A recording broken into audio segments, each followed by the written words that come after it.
of the Facing That project team and the Slovenian Hospice Association. My name is Alenka Križnik, and I will be moderating today's panel. Before we start, I would like to mention that we will slightly adjust today's schedule. Matija Tomc will present the project first, as his presentation provides the foundation for everything that follows. After Matija, Špela Klara Jambrek will present, followed by Tadeja Gotar, who will replace Anna-Marit Kalec, our originally scheduled speaker, who is unfortunately absent today. Finally, we will cover the legal perspective with myself and Ema Turinšek, who will speak about data protection in Slovenia in relation to the Facing That project. I suggest that our speakers first present their contributions and that the audience save any questions for the end, when we will have time for a brief discussion. I should also note that Hana Kodbaceh, a member of the Facing That team listed in the program for the discussion, is unfortunately not able to join us today. I suggest just we start. Matija is the conceptual lead of the project, which has been developing since 2018. I would like to invite him to introduce himself in more details before starting his presentation. Matija. Yes, thank you, Alenka. Hi, my name is Matija. As not stated here in this Zoom square, it's actually my computer is broken, so it's I'm on Špela's computer. Anyway, is it possible to share already presentation, or we should first make a circle and introduce ourselves? No, just share. Share. Yes, and we start. Okay.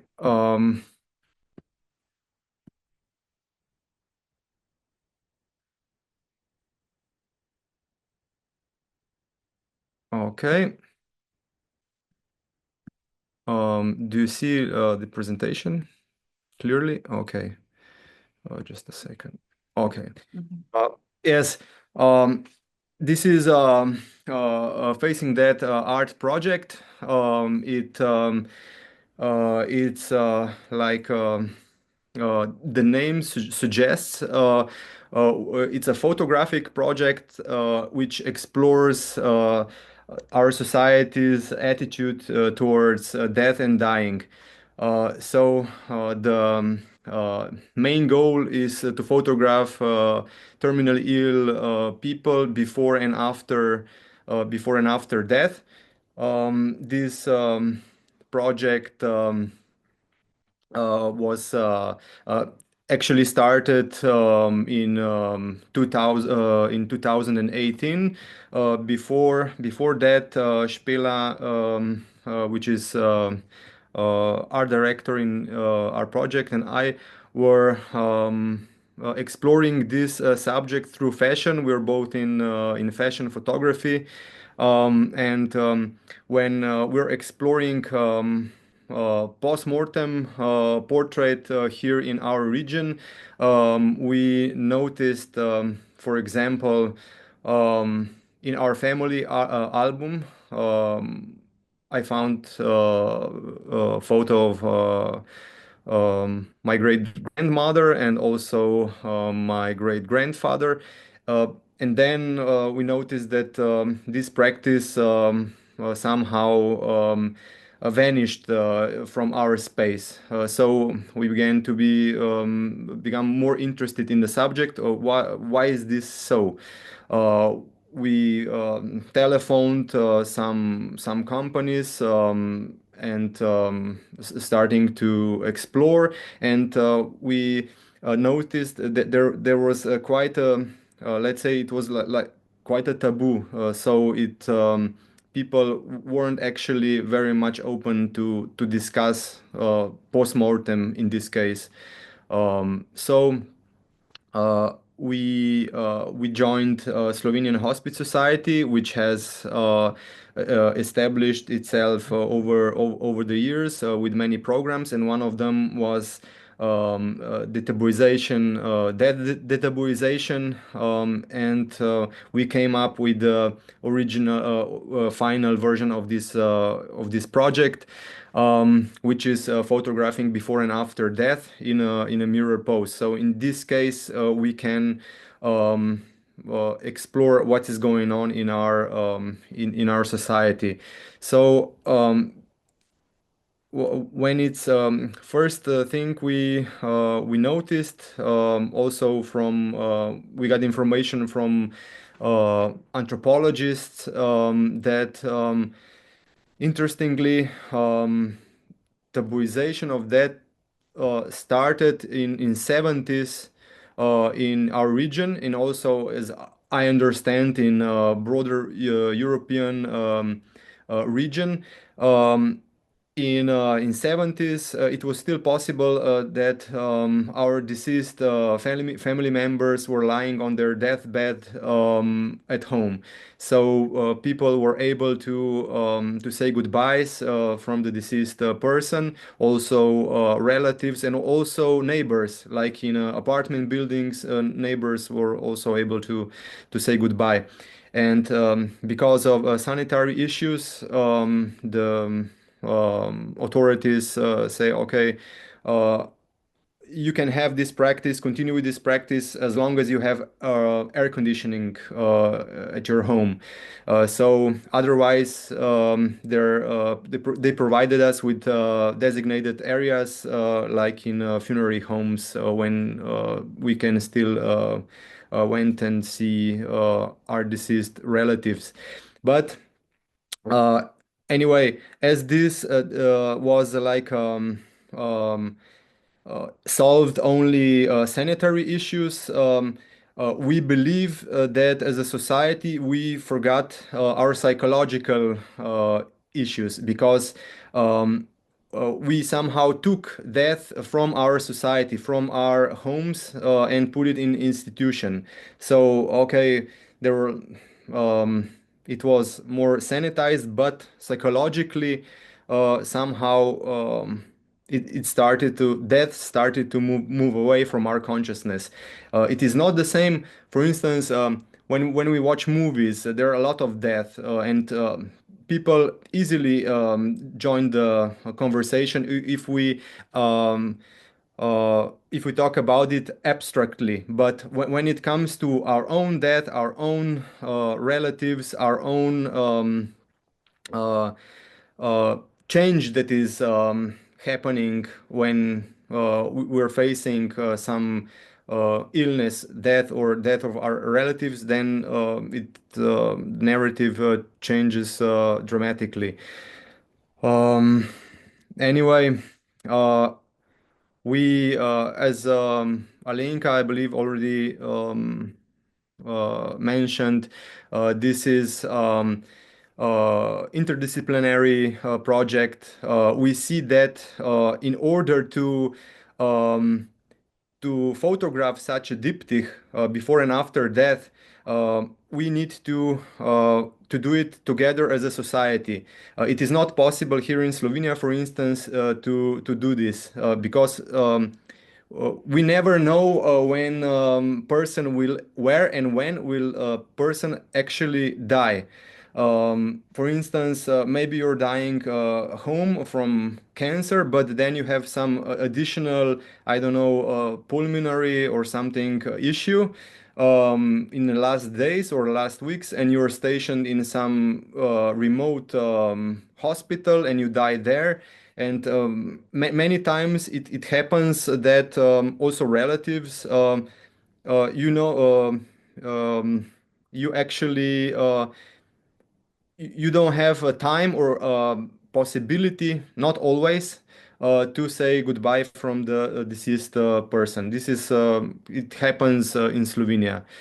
So in this case, in order to photograph before and after death, we need to get involved with the complete society, with doctors uh, of the terminally ill patient, with his family or her family, funerary homes, social institutions, everybody who is involved with this person in their last days.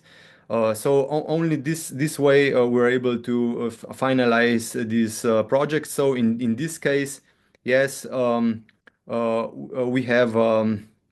Uh, ability to open up discussion among the society, because we need to talk about it. How are we going to make this our project? And many issues arises in this doing this, because yeah, as but from our perspective, art project here is. Uh, we're only creating space to explore this. What is going on in relationships between several professional, let's say, institutions.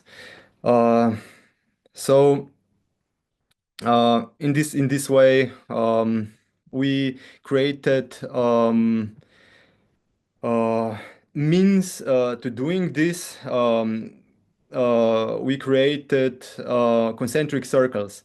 For instance, if we're doing just photographs and we're presenting photographs later in a gallery or a museum, we think that from the databuization point of view, we don't actually meet our goals, because our attention is very short. Usually, I'm speaking from my point of view. When I go to gallery and observe something, some important issue, and then uh, I create some opinion, and then I go on with my life. So here we turned everything inside out, upside down. So we started with presenting this project through process, through people who are actually involved in this process, who are creating this, and by this we're also challenging our own taboos.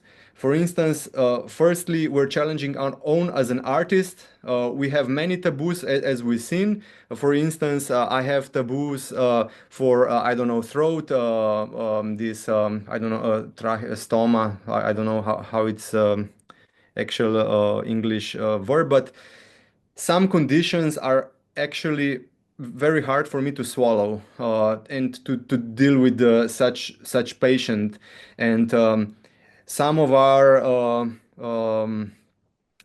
people in project, they fear maybe they will get some, I don't know, some energy transfer from the corpse or stuff like that, because for instance, I personally saw the first dead man actually through this project. I never seen, even my grandmother and my relatives, never I've seen dead. And I was like over 40 years old when this happened.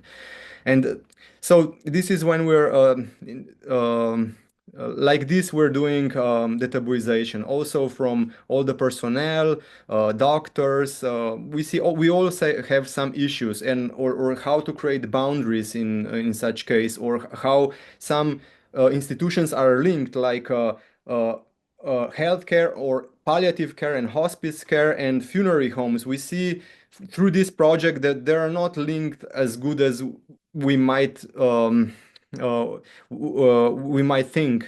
So we're just observing that. Basically, we'd like to do this kind of diptych in all the places of Slovenian Hospice Society, which are located all around Slovenia. And in this case, we're doing all this. We're integrating the society locally in each medical center, funerary homes locally, families. So we'd like to do it in all basically, we're looking for a profile of dying person. Is he needs to be fully conscious, so with name, surname, anyone. We believe that everybody who likes to be photographed and who likes to do something to help our public um, to deal with death more easily is the right person to join a project. Not everybody is good for this, but we believe that everybody has a right to be involved because we believe, yes, that dying person, um, if he is or she is possible to think for herself, she can decide for herself. Anyway, Spela will later um, talk more in depth for artistic sides of this project, but this was our first pilot project with Emil. This was 1 year in between those two photos, and um, we sign with each individual written consent. Each individual has ability to withdraw from the project if he changes her mind. We're mapping all the institutions and families, everybody who is involved in each case. So we're mapping and we're um, mapping everything that's going on. This is also part of our project. So anyway, okay, I'm getting running out of time. Uh, so Spela will continue with the presentation. Um, just a second. Uh, okay.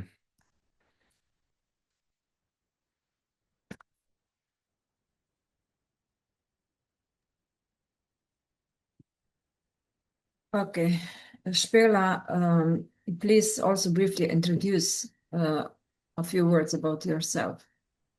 Mhm. Yes, hello to everybody. I'm a artistic director at this project, a psychologist and designer. So I intertwine those two approaches through this artistic project as well. So I will talk about aesthetic experience and co-creating photograph diptychs before and after death, how it became, how the process involved everybody from the terminally ill person to the team, how we all approach the final photograph. So, as Mattia already told you, Facing Death is a participatory art research project in which we co-create photographic portrait diptychs with terminally ill participants before and after death. And in this presentation, I focus on the aesthetic dimension, as I said, of the relationship between the artistic team and the dying person, as this relationship becomes visible in the final artifact, the diptych. The project involves everyone who enters into any kind of contact with the dying person. And in this sense, each person becomes to some degree a co-creator. So it's like really integrative process. And the value of the artwork is not only producing a final photograph, but already in the creative process itself. So the dying person is not an object of the representation or the photography, but according to their abilities and wishes, also an active participant shaping the final work. So in this way, the artistic process can create a safe space. This is our aim, in which feelings, reflections on the dying may be expressed indirectly through visual language. And our aim is not to represent death in a literal way, but to create through a symbol, abstract and visual field, a safe space in which transition, loss, vulnerability can be experienced aesthetically and phenomenologically. So I will briefly present 3 examples that we've done, each showing a different form of static collaboration with a dying participant. First case that Mattia already mentioned was Emil Bocha. This is his diptych that you've already seen. It's before and after death, or vice versa in this case. And Emil, he did not want to participate strongly in shaping the creative concept. He said to us, do whatever you want, and therefore his relationship to the project was on our behalf from the creative team. We translated it into a more abstract visual language. So we made this reversible cloak. This is the same cloak, but pictured from inside out or outside in. It has 2 sides. And the reversible cloak represents a metaphor of transition, almost like a Mobius strip, if you know the concept of it, where everything is more viewed as a process.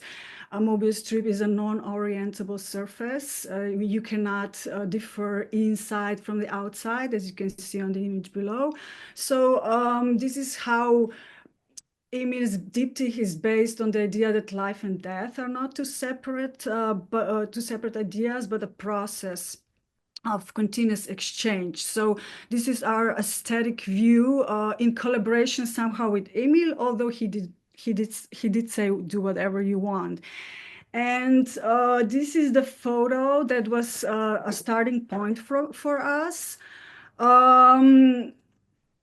Because this is a photo where he was some kind of vulnerable at his home, wrapped in a blanket, printed with the sea and dolphins. You cannot see the dolphins really clearly, but there were dolphins on the blanket. And we enlarged this image and enlarged it until it dissolved into its smallest particles, elements, and you know the pixels. When you enlarge the photograph, it dissolves into pixels. And from a single blue pixel, we created the background. The entire background is just from 1 blue pixel, and the white pixels became clouds. So the colored squares, as you can see, the colored squares on the collar and sleeve of the cloak were enlarged fragments of the same photograph that I showed you before with the dolphins. And everything visible here in the final image thus returns to Emil himself.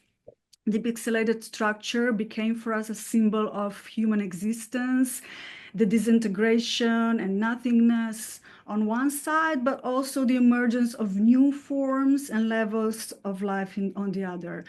So through this concept, we try to capture an experience of what I would call distant closeness. Emil did not want to actively shape the creative concept. He simply said, do whatever you want. Yet he generously allowed us to transform his image into an abstract, almost cosmic portrait. On the aesthetic level, the cloak somehow weaves together. That's how I see it, the autonomy and vulnerability. This is that like distant closeness, because we allow the vulnerability and autonomy at the same time. And this is how we establish the space that exceeds linear understanding of dying. So that's what I was talking about. And when we magnified his image, the more abstract it became, the furthest and the closest we became at the same time. And it was precisely in this paradox, being close and yet never fully grasping the dying person, that we also recognized an ethic of relating to the dying person. The second candidate was Yojica. This is her diptych before and after death. The initiative came directly from her. The poppy, which we see on the left side, was her favorite flower, and also the tattoo on her shoulder we can see on the left. And she wanted a portrait in front of a backdrop made of fresh poppies. And later together, we developed the idea that the postmortem portrait would be taken in front of the same backdrop, but now in a process of decomposition. So in Yojitsa's case, the aesthetic concept emerged from her own symbol, the poppy. In the first portrait, the fresh poppies represent vitality, beauty, and closeness to her identity because she really liked the flower. But because the poppy is extremely fragile and wilts very quickly, it already carried temporality and transience with it. So therefore, we preserve the same backdrop and use it again in 6 months when she died for the postmortem portrait. You can see the backdrop. It's the same backdrop there. So in the diptych, we're not looking only of two states of the body, but also two states of the matter. The poppy was important not only as her favorite flower, but also because with the association with opiates and the pain relief which Yojitsa needed in palliative care. And the backdrop therefore speaks at once of vitality, pain relief, and decay. But it was very important, the most important for us, that this process was also psychologically supportive for her, because when we developed the portrait together, her mood improved and she was able to speak more easily about her feelings around dying and about her experience of breast cancer. The third candidate, Albin. Albin, can we move this? Sorry, can we move this? This is only in the video taker. Yes, I'm sorry for the inconvenience. Okay. Well, yeah, the third candidate, Albin, could not speak because of the throat cancer, and communication unfolded more slowly through writing. And for this reason, we looked for a non-verbal visual language to communicate about dying with him. And our point of departure was abstract expressionism. And we brought to him a canvas where he could express with paint and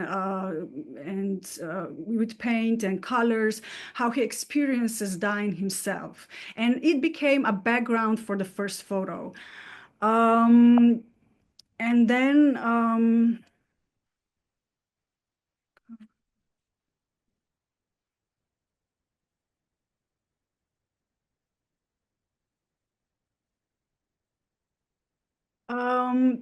then he also made a shirt which shows how he experiences being seen by others because he's dying, and also he expressed his feelings with paint and colors.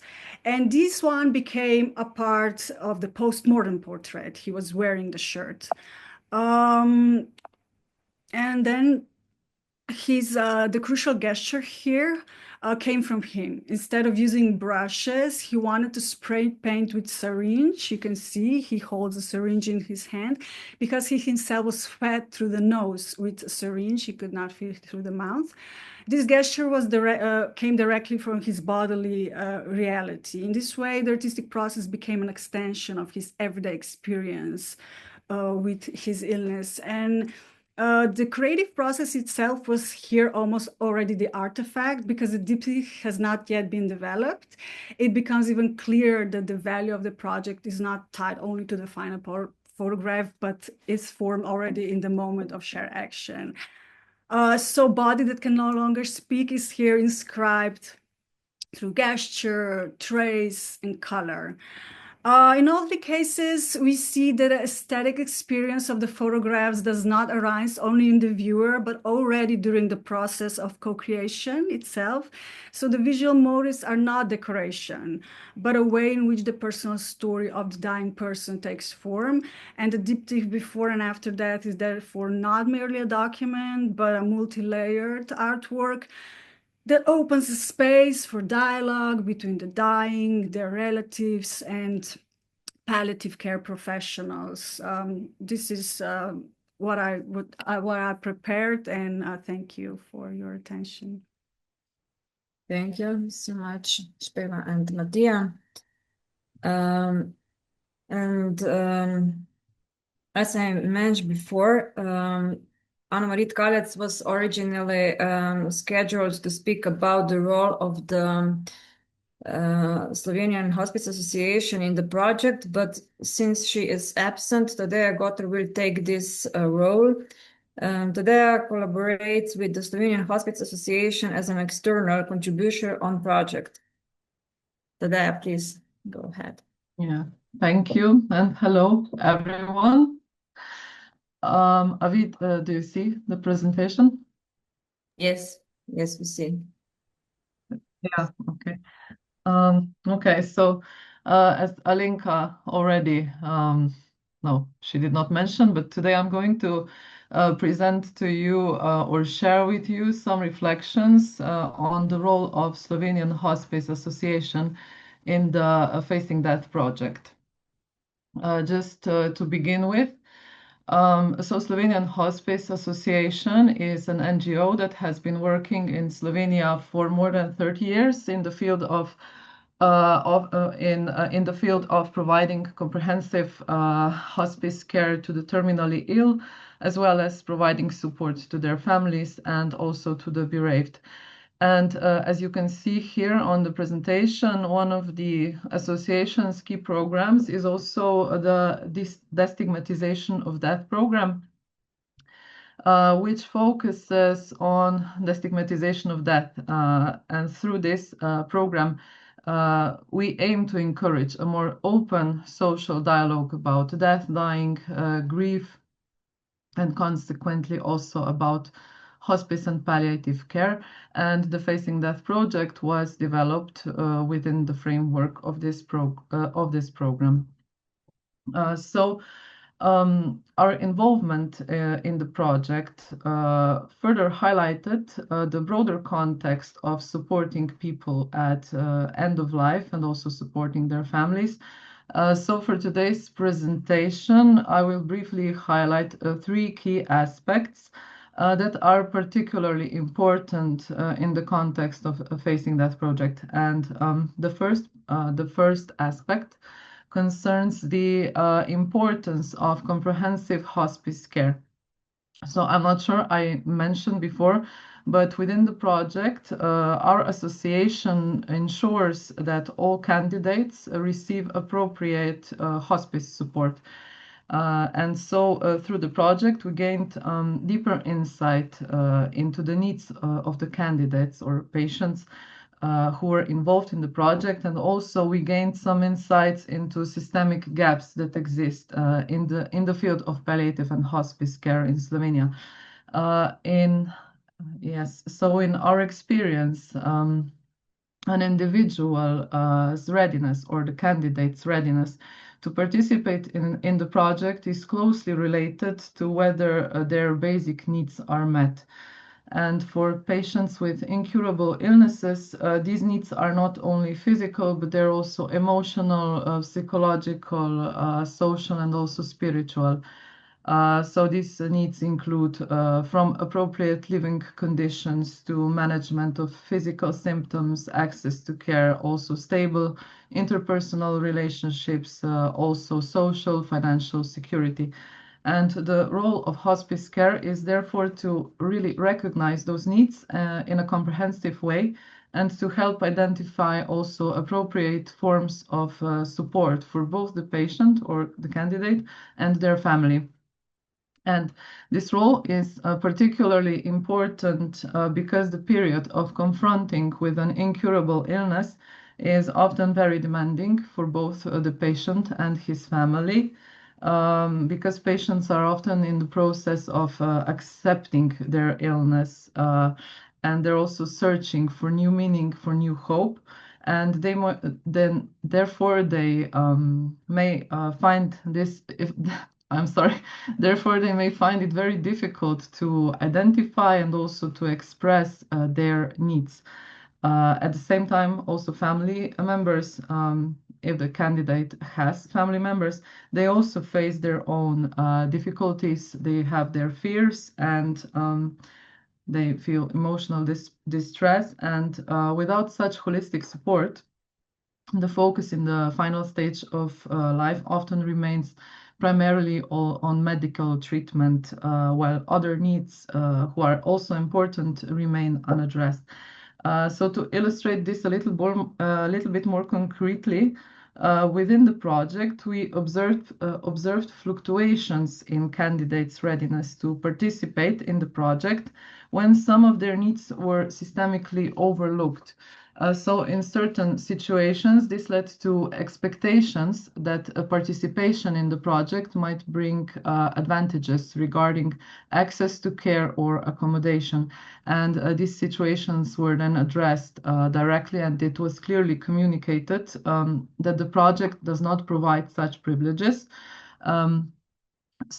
But when these needs, as I'm describing, are actually recognized and also supported and also advocated for, patients then or candidates experience a greater sense of security, autonomy, and dignity when facing the progression of their illness. And moving on to the second aspect we observed, which relates to the relationship between staff, professional staff, and the dying person.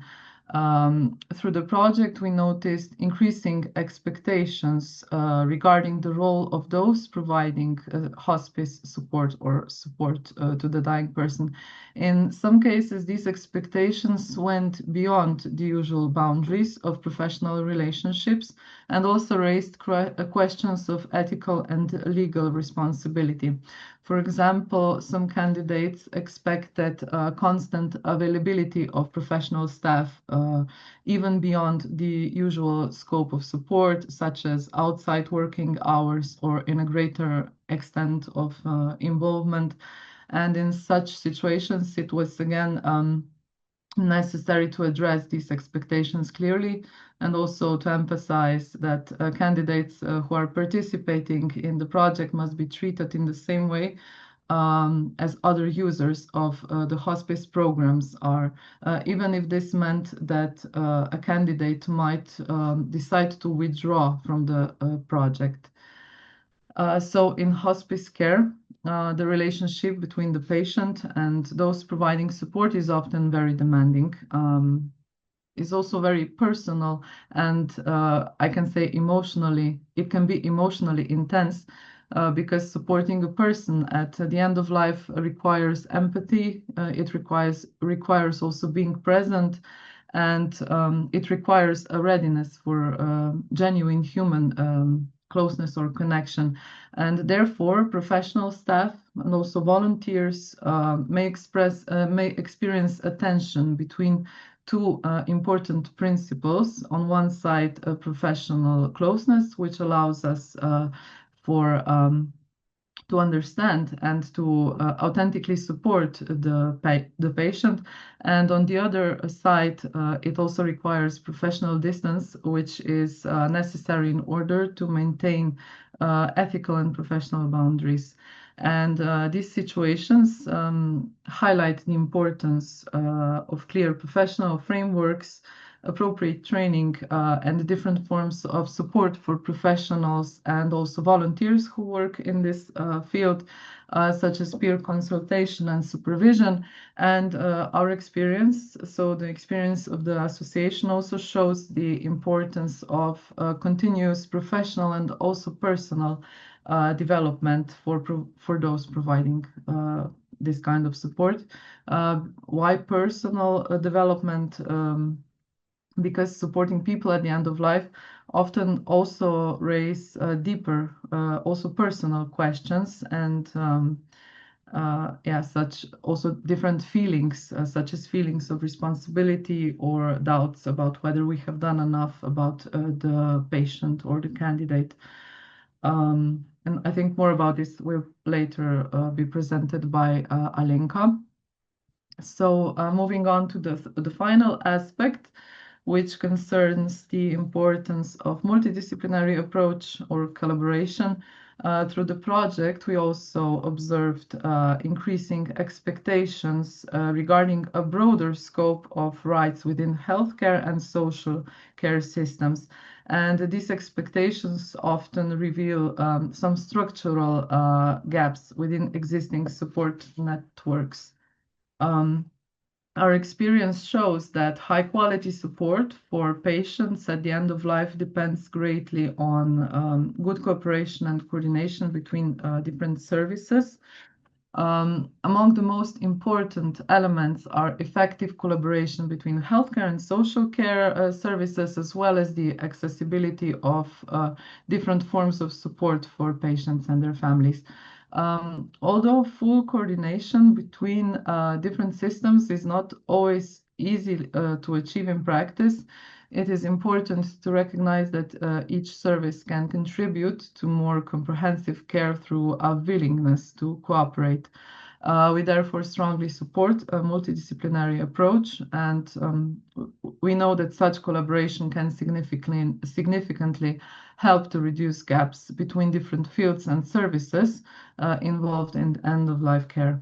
At the same time, it's also important to note that it's important that organizations clearly understand their professional roles, because a clear division of responsibilities enables a more effective cooperation and also reduces the potential for conflicts between different services. And just to finish, the Facing Death project overall has played an important role to opening space for communication between these services through discussions, reflections on dilemmas, and also through organization of roundtables. The project has helped to address different barriers and also supports the project and supported a further development in this field. That's it from my side, and thank you for listening. Thank you. Then now I try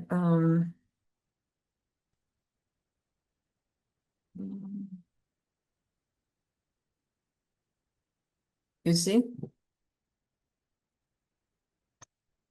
Ja, vidimo. Okay. I will now briefly talk about this risk we have identified at the very beginning of the project and throughout its duration, and the preventive measures we have proposed to address them. After my presentation, Emma Tulnashek will briefly introduce herself and speak about the data protection. A few words about me. I'm since 2019, I have been employed at the Slovenian Hospice Association, currently as program manager for hospice care at home, supporting the dying and their relatives. I have also been part of the Facing Death team from from the beginning, and I see this an exceptional project in its role of destigmatizing death.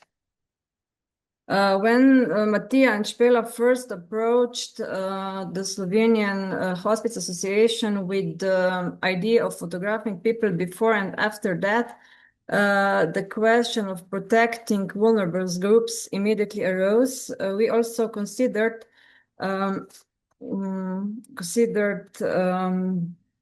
possible manipulation of personal stories and sensitive topics.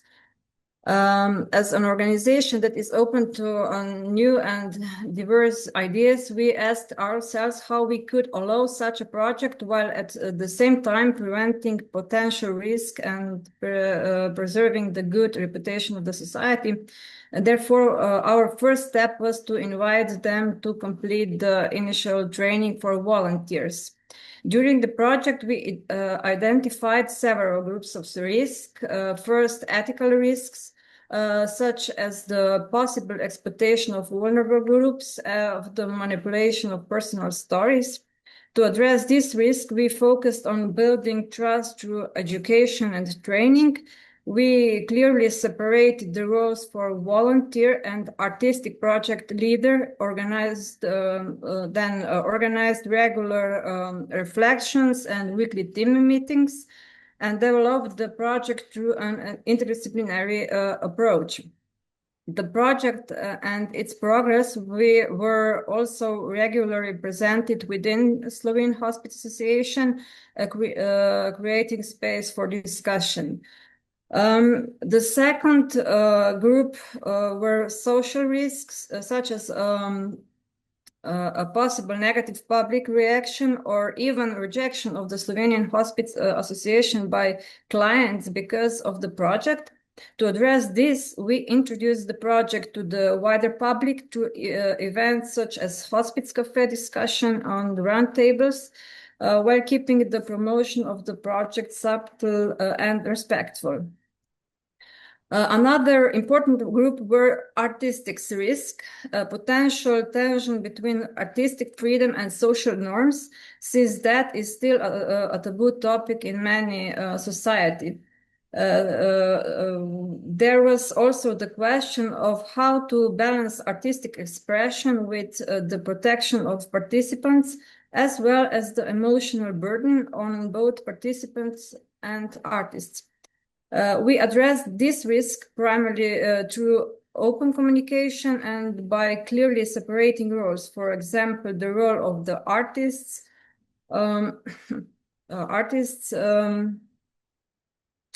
or photographer from the role of someone accompanying a dying person. Finally, we also identified legal risks such as possible violations of copyright or intellectual properties rights, non-compliance with data protection regulations such as GDPR, and unclear agreements regarding consent on responsibilities. To address this risk, we introduced several measures, signing a voluntary agreement, signed informed consent, signed agreements with external organization involved in the project for each individual participant, hospital, health centers, then interdisciplinarity, clearly communicated option for the participant to withdraw from the project or at any time, and measures to protect personal data. To address this risk, and I will now invite Emma to explain this aspect in more detail. Thank you. Just so I find my PPT. Okay, can you see it? Not yet. No? Yes. Now we see. Yes, it's okay. Okay, perfect. Yeah, so today I will be presenting the protection of personal data of the deceased. I will focus especially on the questions that are related to the Facing Death project. So I will not be speaking generally about it, but I will try to somehow tackle the specifics that are relevant for your research, for your project, and for your work. I actually haven't yet done a research on this specific matter on data protection of the deceased, even though I'm doing my PhD research on the topic of personal data in healthcare. So it was really interesting what I found out. And I saw that you mentioned the GDPR and the data protection under it, but I think that my findings will be very beneficial for you. So to start, when it comes to the deceased, discussions with the mourning, talking about the deceased, death-related questions can be quite heavy and, taboo, like speakers before me already mentioned. Sometimes you want to avoid questions about death, about the ones that died, but sometimes some questions and some topics have to be discussed. And convenient or not, anytime that we talk or write about the people that died, the people that are not alive anymore, we deal with some kind of data. But what data actually? GDPR in recital 26 and article 4, paragraph 1 mentions personal data. It defines personal data. So in each provision, it defines it in a very similar way. So it basically says that personal data concerns identified or identifiable natural person. With natural person, it tells us that personal data concern physical person, not a legal entity. So some kind of company cannot have personal data because that is not really a person. Okay, that makes sense, I think. With identified or identifiable natural person, identified, it means that you know exactly which person. Ima Turenshek that studies in Budapest at the Central European Academy, and also is associated with the Faculty of Law in Maribor. That would be identified. Identifiable would be, for example, everything that I just said, but without my name. Because why? On the basis of data that I study at Central European Academy, and I'm also associated with a University of Maribor Faculty of Law. I'm the only person that is associated with both institutions at the same time. So you could easily find me if you checked these two information. But what these both provisions don't say is that the person has to be alive. So if we talk about the person that is deceased, GDPR doesn't cover the data that is from such person. It, in the recital 27, actually specifically says that the regulation, so GDPR, General Data Protection Regulation, does not apply to the personal data of deceased persons. So when you actually talk about deceased persons and the data about them, these data do not get the protection of the GDPR.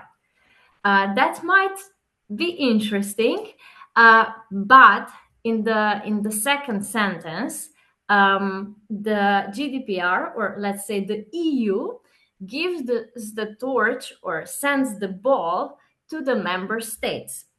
Member states may provide for rules regarding the processing of personal data of deceased persons, meaning member states can each individually regulate this field, so the data, the personal data of deceased, on their own. So I didn't do a research for other countries, but I did it for Slovenia because facing that project, I think so far only related to the people in Slovenia and Slovenian citizens. And Slovenia in ZVOP 2 actually regulates the personal, let's say, data of deceased. As an interesting fact, ZVOP 2 is valid from 2023 onwards.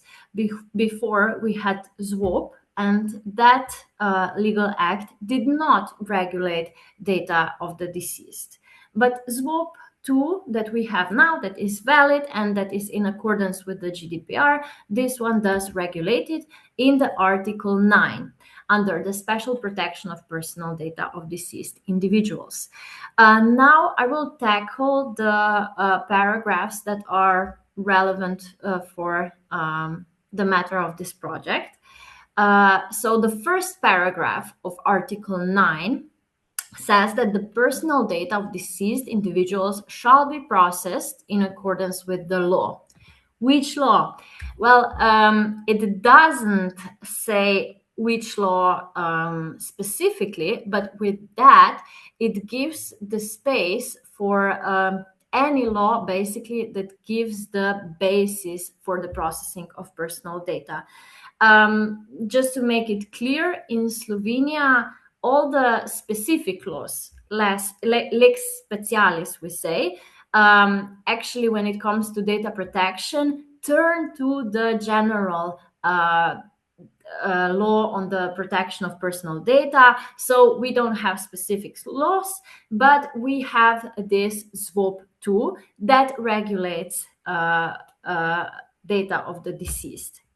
And also, I have to emphasize that with that, we can also kind of refer to the Article 6 of the GDPR. This is the article that gives the legal basis for the processing of personal data. These are, for example, consent of this data subject, of the person that this data concern him, then contract, if so is set by law. These are like the basis.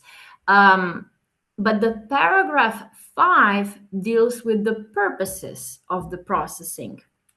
I did this table, which is a bit more attractive and understanding, I think, than the law is written. So lawfully obtained personal data of deceased individuals may be processed for different kinds of purposes that is still in the boundaries or in the framework set out by law. And I think that when we talk about the Facing Death project, it is about exercising the freedom of expression, because photography is kind of art. And let's say the people that want to take pictures, they want to tell their story, I would say. So this is definitely kind of expressing in their own way. And this processing purposes are okay if we have at least one of the following preconditions. So if so is provided by law, if individual gave consent prior to their death. This is, I think, the case in the Facing Death project, as far as I've heard. But if this is not fulfilled, we still have another condition that could be fulfilled and it would still be okay if the written consent for such processing is given after the individual's death by the following persons in the following exclusive order. So first, if the spouse or cohabiting partner gives the consent, then if there is no spouse or cohabiting partner, the children, and if the deceased would not have the children for the time of his or her life, then also the parents of the deceased individual would count as the right person to give such consent. But I think that the second point is the one that is already fulfilled in the means of the Facing Death project. So I think that the purpose and the preconditions are lawfully fulfilled. Then the sixth paragraph is Emma, also sorry. very interesting. You have a lot? Yes. No, I'm just concluding. I Okay, have you can give some time for any questions maybe then. Yes, okay. Just this slide, and I'm concluding. So the sixth paragraph says that the provision of this article shall apply to the personal data of deceased individual for 20 years after their death, unless otherwise provided by another law. Meaning that 21 years later, so if you would want to post these pictures in the sense of the Facing Death project, if that would be the case 21 years after the person's death, then this data would not be considered under the Article 9 of SWOP 2, but they could be freely used. So these pictures would then not be protected by SWOP 2 Article 9 anymore. Here I have conclusions in the sense of application of the applications of this topic to the Facing Death project, but I think I already emphasize all of these points during my presentation.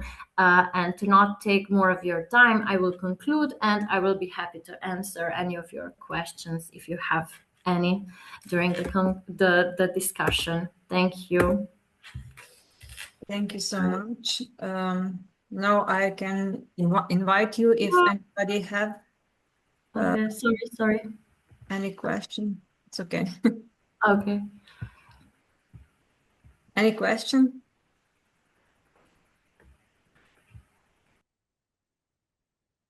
If we don't have